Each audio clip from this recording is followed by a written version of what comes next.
আমার ভাই 35 মালিককে হত্যা করেছে, তাকে বর্তমান সরকার বসতে ধরে তাকে জেলখানার মধ্যে দিবে। তাদের দলের লোকেরা জানি উল্টা কি করতেছে, তারা আন্দোলন করতেছে তাকে যেন জেলখান থেকে বাহির করার জন্য।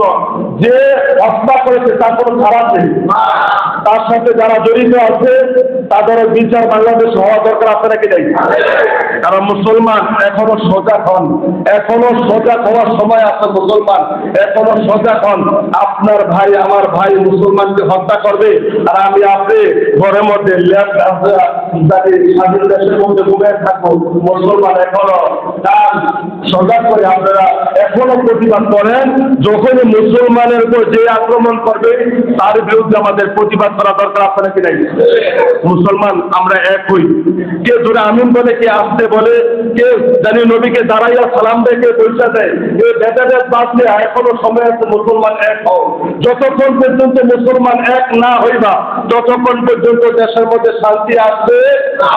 শান্তি আসতে হলে কি হইতে হবে? এক হইতে হবে। এক হও। মুসলমানকে মারার কোন মানুষ, কোন মানুষকে দূরে কথা, ইহুদি খ্রিস্টানের দূরে কথা, কোন দেশের মুসলমানও অন্য দেশের কোন কাফেরও মুসলমানকে মারা সাহস পাবে এক রাখেন। আমাদের হচ্ছে কি জানেন, ওই দলকে মারলে ওই দল খুশি হয়, ওই দল লোককে মারলে ওই দল খুশি হয়। কারণ উনি তো আমার মুসলমান, ওনার দেহের মধ্যে তো আমার ভাই, ওনার দেহের মধ্যে তো আমার তার দেহের মধ্যে রক্ত আছে, কিন্তু আমার মুসলমান ভাই, তাকে মারতে আমার তো তার ব্যথা বেশি হওয়া দরকার ছিল। ঠিক আছে? এজন্য মুসলমান ভাইয়েরা আমরা সকলে ইসলামের পথে আসি, সঠিক পথে আসি। আমরা চাই বাংলাদেশের মধ্যে যারাই কোরআন অনুযায়ী চলবে তাদের পক্ষে আমরা আছি। যে দল, যে নেতা ইসলামের বিপক্ষে, কোরআনের বিপক্ষে কথা বলবে, এই দলের সাথে আমরা, কোরআন আছে যে পক্ষে, আমরা আছি তাদের পক্ষে। ঠিক আছে? ঠিক। কোরআনের বিপক্ষে যেই দল যাইব, যে নেতা যাইব, এই নেতার বাংলাদেশের মধ্যে ঠাঁই হবে না। ঠিক আছে? ঠিক। তাহলে বাংলাদেশের মধ্যে এই কোরআনের বিরুদ্ধে যারাই করছে তারা বাংলাদেশের মধ্যে বেশি দিন থাকতে পারে। আলেম ওলামাদের বিরুদ্ধে করে, কোরআনের বিরুদ্ধে করে বাংলাদেশের মধ্যে কোনো নাস্তিক ভাই পাই না, বর্তমানে পাই না, ভবিষ্যতে পাইবে।